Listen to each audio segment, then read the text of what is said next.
पिछले श्रृंखला में हमने देखा कि जब गुरुदेव कर्ण को ब्राह्मण कुमार कह करके संबोधित करते हैं तो उसकी आत्मा हिल जाती है, दुखित हो जाता है, डर जाता है और वह सोचता है कि मैं कितना नीच हूँ जो मैं गुरु से छल कर रहा हूँ। गुरु मुझ पर इतना विश्वास करते हैं, मुझसे इतना प्यार करते हैं, लेकिन मैं गुरु के साथ छल करता हूँ।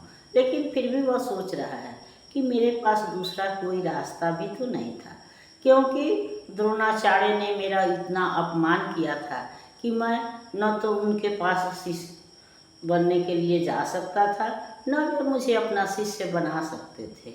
और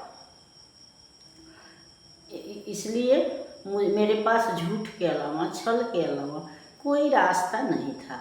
पता नहीं क्यों इस दुनिया में लोग मनुष्य का आकलन उसके गुणों से न करके उसके जाति और धर्म से करते हैं।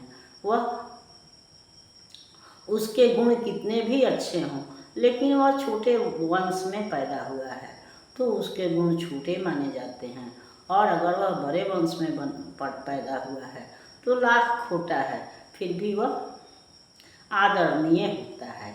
जबकि कर्ण सोचते हैं या कवि कहते हैं कि जन्म लेना मनुष्य के हाथ की बात नहीं है, अपना कुल वंश रूप चुनना मनुष्य के हाथ की बात नहीं है। वह अपने गुणों का विकास कर सकता है, यह उसके हाथ में है कि वह अभ्यास के बल पर, स्वाध्याय के बल पर अपने गुणों का विकास कर ले।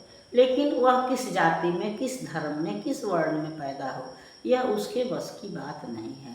कर्ण सोचता है कि जिस तरह से हम खेतों में बीज बोते हैं, उसी तरह से अगर ईश्वर मनुष्य को ऊपर से छींट भी दे तो वह फिर तो ये तो निश्चित नहीं है कि वह कहाँ गिरेगा, अलग अलग क्यारियों में ही गिरेगा। और इस तरह से उसका कुलवंश अगर भगवान ऊपर से आदमी को बनाकर भी फेंके बीजों की तरह, तो भी वह अलग अलग क्यारियों में गिर करके अलग अलग गुण धर्म वर्ण का होगा। इसलिए मनुष्यता की पहचान उसके गुणों से होनी चाहिए, न कि जाति से होनी चाहिए। यही सोचते हुए कर्ण जो है वह दुखी होता है और वह सोचता है, किंतु हाय ब्राह्मण कुमार सुन, प्राण कांपने लगते हैं, मैं मन उठता धिक्कार हृदय में, भाव ग्लानि के जगते हैं। गुरु का प्रेम किसी को भी क्या ऐसा कभी खला होगा, और शिष्य ने कभी किसी गुरु को इस तरह छला होगा। पर मेरा क्या दोष, हाय मैं और दूसरा क्या करता, पी सारा अपमान द्रोण के मैं कैसे पैरों पड़ता, और पाँव पड़ने से भी क्या वे गुढ़ ज्ञान सिखलाते वे, एकलव्य सा नहीं अंगूठा क्या मेरा कटवाते वे। हाय कर्ण तू क्यों जन्मा था, जन्मा तो क्यों वीर हुआ, कवच और कुंडल भूषित भी तेरा अधम शरीर हुआ। धस जाए वह देश अतल में, गुण की जहाँ नहीं पहचान, जाति गोत्र के बल से ही आदर पाते हैं जहाँ सुजान। नहीं पूछता है कोई तुम व्रती वीर या दानी हो, तभी सभी पूछते मात्र ही तुम किस कुल के अभिमानी हो। मगर मनुष्य क्या करे, जन्म लेना तो उसके हाथ नहीं, चुनना जाति और कुल अपने बस की भी तो बात नहीं। मैं कहता हूँ अगर विधाता नर को मुट्ठी में भरकर कहीं और कहीं छीट दे ब्रह्मलोक से ही नीचे भूमंडल पर, तो भी विविध जातियों में ही मनुष्य यहाँ आ सकता है। नीचे है क्यारियाँ बनी तो जीव कहाँ जा सकता है, कौन जन्म लेता किस कुल में, आकस्मिक ही है यह बात, छोटे कुल पर किंतु यहाँ होते तब भी कितने आघात। हाय जाति छोटी है तो फिर सभी हमारे गुण छोटे, जाति बड़ी तो बड़े बने हुए रहे लाख चाहे खोटे। तो वही कर्ण सोचता है कि मेरे जैसा शिष्य भी इस दुनिया में, इस संसार में नहीं हुआ होगा जिसने अपने गुरु के साथ छल किया हो।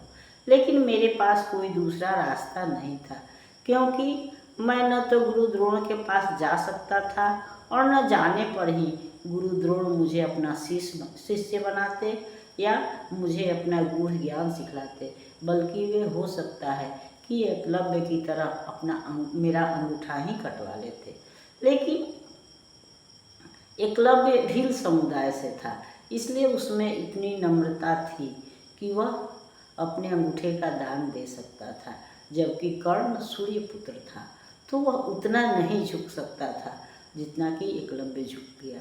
इसलिए वह कर्ण द्रोणाचार्य के पास जा ही नहीं पाया और उसके बदले उसने झूठ का सहारा लेकर गुरु परशुराम से शिक्षा ग्रहण की। और जब परशुराम उसको ब्राह्मण कुमार कह करके संबोधित करते हैं तो उसको दुख जरूर होता है, लेकिन वह सोचता है कि मेरे पास इसके अलावा कोई रास्ता भी नहीं था, मैं क्या कर सकता था। हाय, फिर उसे अपने जन्म पर ही दुख होता है कि मेरा जन्म ही क्यों हुआ था। जब को मुझे नीची जाति में आना था तो फिर मेरा जन्म नहीं होता, या जन्म होता तो मैं वीर नहीं होता, या मेरे शरीर पर यह वीरता के जो भूषण हैं ये कवच और कुंडल नहीं होते, और फिर अगर ऐसा हुआ तो फिर मैं नीच कुल में क्यों हुआ।